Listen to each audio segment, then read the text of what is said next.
Sa video na to, i-explain ko lang sa pinakamadaling paraan kung ano ba yung Monster Codex. Alright? Dito sa Lord 9, mapa free to play ka or pay to win na klase ka ng player, napaka-importante ng Monster Codex. Lalo na sa mga free to play. Dito sa video na to, i-explain ko siya ng madibilis lang. Dito sa upper right natin ng video na to, nakikita nyo, diba? Yan yung mga selection menu. So, nandyan, punta tayo sa Monster Codex.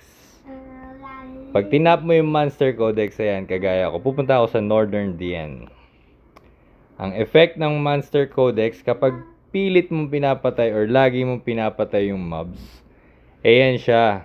Magkakaroon siya ng mga effects sa character mo, like, magsisimula siya sa level 3. Like ito, oh. Level 3 is reduce damage received from target monster by 1%.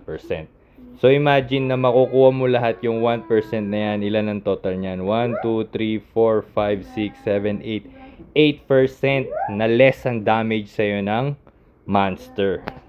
Hindi ko lang sure kung anong klaseng monster yun, pero siguro mobs monster yon. Tapos yan, pag natapos ka na, halimbawa dyan sa mobs na yan, sa Shadow Lake Spiderling ang tawag yan, lipat ka ulit sa ibang mobs, sa Lake Dwarven Poacher. Ganun din. May kita mo, kapag ka kinil mo siya ng kinil or finarm mo siya ng finarm, ma-acquire mo lahat yon. So, from 1 to 10, makukuha mo lahat. Yung fast travel para pag gusto mo na siyang patayin. Tapos, aside from that, yung mga drops niya nandun din. Tapos, ang kasunod niyan, yung mga drops niyan, gagawin ko ng ibang part pa ng video yun. Yun naman sa item log. So, pag nakuha mo yan, kahit hindi mo kailangan yan, kailangan mo yan para sa item log. Alright? So, yun lang. Sana may naintindihan kayo sa video na yun. So, ganun lang kasimple at kadali, di ba? Ngayon, ang mangyayari talaga dyan, kapag masipag ka sa Monster Codex, ayan, sa isang map, merong 5 klase ng mobs.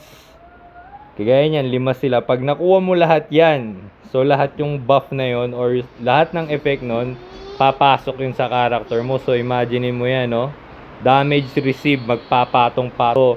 Ang pinakamagandang effect nun is parang yung stability ng character mo. Pag nagfa-farm ka ngayon, pwede mo siyang iwan. Kampati kang hindi mamamatay yung character mo. So, yun lang. Sana may natutunan kayo sa video na yun, ha? Thank you for watching, guys. Thank you.